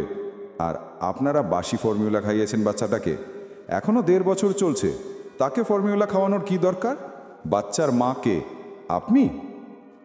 শায়লা সোজা দাঁড়িয়ে রইল। আজলান বলে উঠল, নো সিটার, বাচ্চার মা নেই, ওটা স্কিপ করে বাকি কথা বলুন ডক্টর। ডাক্তার ক্ষণকাল চেয়ে থাকলেন, তারপর বললেন, আমি ওষুধ দিচ্ছি, তার পেটে গ্যাসও হয়েছে, বুকে কফ আছে মনে হচ্ছে। ঠান্ডা পানিতে গোসল করাবেন না, পানি গরম করে ঠান্ডা হয়ে এলে সেটা দিয়ে গোসল করাবেন। পানিটা বেশি ঠান্ডা হবে না, আবার গরমও থাকবে না। 2 ঘন্টা পর পর ফিডার পরিষ্কার করবেন। আজলান ডোডোকে বুকে জড়িয়ে ধরে বলল, আবার যদি বমি হয়, আমি ঔষধ দিচ্ছি, যেগুলো লিখে দিচ্ছি ওগুলো নিয়ে আসুন। ঔষধ খাইয়ে দেওয়ার পর ডোডো ঘুমিয়ে গেল। এই বাড়িতে প্রচুর মশা, মশার কয়েল জ্বালানো বারণ। আজলান তাই একটা মশার ব্যাট কিনে এনেছে, সাথে ডোডোর জন্য মশারি। একটা দোলনাও কিনে এনেছে, সেখানেও বসে বসে খেলতেও পারবে, ঘুমাতেও পারবে। দোলনার সাথেও মশারিটি ফিট করা আছে। আজলান তাকে দোলনায় শুয়ে দিয়ে দোলনার কাছে অনেকক্ষণ বসে রইল। তাহেরা বেগম এসে বললেন, ঘুমিয়েছে? জি। আসলে বেচারি শায়লা নিজেও বুঝতে পারেনি। শায়লার নাম শোনা মাত্র আজলানের চোয়াল শক্ত হয়ে এলো। শায়লার কাছে গটগট পায়ে হেঁটে গিয়ে বলল, আপনি ওটা সন্ধ্যায় বানিয়েছেন, আমাকে বলেননি কেন? আমি ভেবেছিলাম রাতে বানিয়েছেন। শায়লা বলল, সরি স্যার, আর হবে না। হবে না মাই ফোর্ট। আপনার মন কোথায় থাকে? একটা বাচ্চার ভালো মন্দ না বুঝে রোবটের মতো কাজ করে গেলে আপনাকে আর রাখা হবে না। দরকার পড়লে চাকরি ছেড়ে বসে থাকবো আমি। ননসেন্স। শায়লা শক্ত ভঙ্গিতে দাঁড়িয়ে রইল। তাহেরা বেগম এসে বললেন, মানুষ মাত্রই ভুল আজলান। তুমি তোমার বোনকে নিয়ে আসো, পারলে সে তার ভাইপোকে ভালো মতো দেখভাল করবে। আজলান বরাবরের মতো শির দ্বারা সোজা করে দাঁড়িয়ে উত্তর দিল, আইজানের জন্য আমি একাই যথেষ্ট। তাহেরা বেগম বললেন, না, একা যথেষ্ট না। শায়লা তোমাকে সাহায্য করছে, আমিও করছি, তারপরেও তোমাকে বেগ পেতে হচ্ছে। বাচ্চাকেও একা মানুষ করতে পারে না। আজলান চলে গেল। ডোডো ঘুম থেকে উঠে চেঁচিয়ে উঠেছিল, কাউকে না দেখে। আজলান ওয়াশরুমে কাপড় চোপড়গুলো ধুচ্ছিল। ডোডোর কান্না শুনে সে ছুটে এলো। আজ ডোডোকে শায়লার হাতে ছাড়েনি সে। ছুটে এসে ডোডোকে কোলে তুলে নিয়ে আলতো করে গালে আদর করে বলল, গুড ইভিনিং বাবা। ডোডো মুখ দিয়ে অসুস্থ রোগীর মতো শব্দ করল। আজলান বলল, আমরা কাল ঘুরতে যাব, আপনাকে সুস্থ হতে হবে। ডোডো তার দিকে পিটপিট করে চেয়ে থাকলো। আজলান ভুরু উঁচু করে বলল, কি? ডোডো বলল, অ্যাম্মা। আজলান তাকে বিছানা শুয়ে দিয়ে হাত দুটোর তালুতে চুমু দিয়ে বলল, আব্বা ডাকুন। ডোডো বলল, বেবে। আজলান হেসে আরও কয়েকটা আদর দিয়ে কপালে ঠোঁট ছুঁয়ে বলল, do you miss your mom Aizan? I know she is your lovely mom, you love her so much, but she is my stupid wife. I also know that she loves you too, but it's truth. She hates your father. She hates me more than she loves you.